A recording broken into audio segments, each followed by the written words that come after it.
We provide you the platform to turn your dreams into reality. Give wings to your aspirations with KR Mangalam University. और इधर एक बड़ी खबर आ रही है। पटना एयरपोर्ट पर एक बड़ा हादसा टला है। इंडिगो फ्लाइट टचडाउन से पहले फिर उड़ती है। पटना एयरपोर्ट पर लैंड करने से पहले टेक ऑफ कर गई ये फ्लाइट। 3 से 4 राउंड लगाने के बाद प्लेन को दोबारा लैंड कराया गया। लैंड करते वक्त रनवे पार करने की आशंका के बाद उसने फिर टेक ऑफ कर दिया। रनवे पर ओवरशूट के शक में पायलट ने टेक ऑफ किया। प्लेन में सवार सभी 174 यात्री जो हैं वो सुरक्षित बताए जा रहे हैं। दिल्ली से पटना आ रही थी इंडिगो की ये फ्लाइट। रनवे पर ओवरशूट का शक हुआ पायलट को और टचडाउन से पहले ही एक बार फिर से टेक ऑफ कर गया। 174 यात्री इस इंडिगो फ्लाइट में सवार हैं और ये बताया जा रहा है कि सभी सुरक्षित हैं।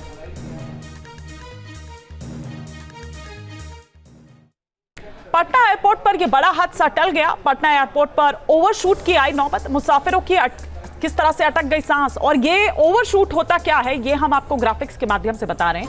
इंडिगो की ये फ्लाइट 6E2482 जिसकी लैंडिंग के दौरान रनवे ओवरशूट का खतरा इसमें जताया गया। पायलट ने सूझबूझ से विमान को दोबारा उड़ाने यानी कि गो अराउंड का फैसला लिया। इसके अलावा आपको बता दें कि पायलट ने किस तरह से फ्लाइट में 173 मुसाफिर सवार थे, सभी की जान को बाल बाल बचाया। पायलट ने कुछ मिनटों की उड़ान के बाद विमान की सेफ लैंडिंग कराई। पटना एयरपोर्ट अथॉरिटी ने इस घटना की पुष्टि की। पायलट के इस फैसले को एकदम सही बताया।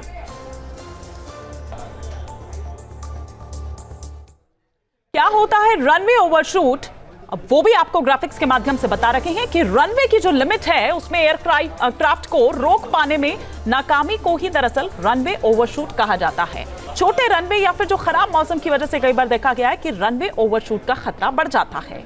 पायलट की गलती या तकनीकी खराबी की वजह से भी रनवे ओवरशूट की घटना हो सकती है। तो ये हम आपको बता रहे हैं कि छोटे रनवे या फिर खराब मौसम की वजह जिसकी वजह से रनवे ओवरशूट का खतरा बढ़ जाता है। क्या होता है रनवे ओवरशूट ये हम आपको बता रहे हैं ग्राफिक्स के माध्यम से। और कितना रिस्की है पटना एयरपोर्ट अब आपको ये समझाते हैं। देश के छोटे रनवे वाले एयरपोर्ट में ये शुमार है। अगर पटना एयरपोर्ट की हम बात करें तो पटना एयरपोर्ट के रनवे की लंबाई की अगर बात करें तो ये 2072.64 मीटर है इसकी लंबाई। इसके अलावा 1584.96 मीटर और बढ़ाकर 3657.6 मीटर करने की इसकी तैयारी है। केंद्र सरकार के सर्कुलर के बाद तेजी से इसमें काम हो रहा है। अहमदाबाद हादसे के बाद केंद्र सरकार ने एक सर्कुलर दिया।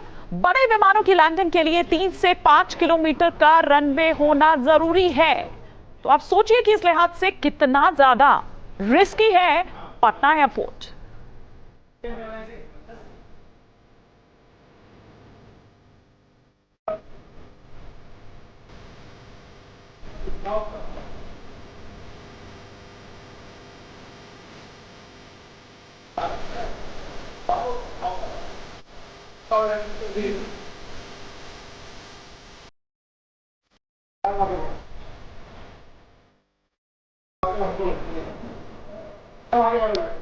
ये हम आपको दिखा रहे हैं कि किस तरह से एक सूझबूझ और इस फैसले को बिल्कुल सही बताया गया। आपको तस्वीरें भी हम दिखा रहे हैं, पटना एयरपोर्ट की तस्वीरें भी दिखा रहे हैं और साथ ही ये भी बता रहे हैं कि कितना रिस्की ये है। जहाँ भक्ति है हर शब्द में, कथाओं में छुपे हैं दिव्य रहस्य और ज्योतिष देता है जीवन को दिशा। धर्म से जुड़ी हर बातों को जानने के लिए हमारे चैनल स्तुति को सब्सक्राइब करें। चैनल पर जाने के लिए इस लिंक पर क्लिक करें।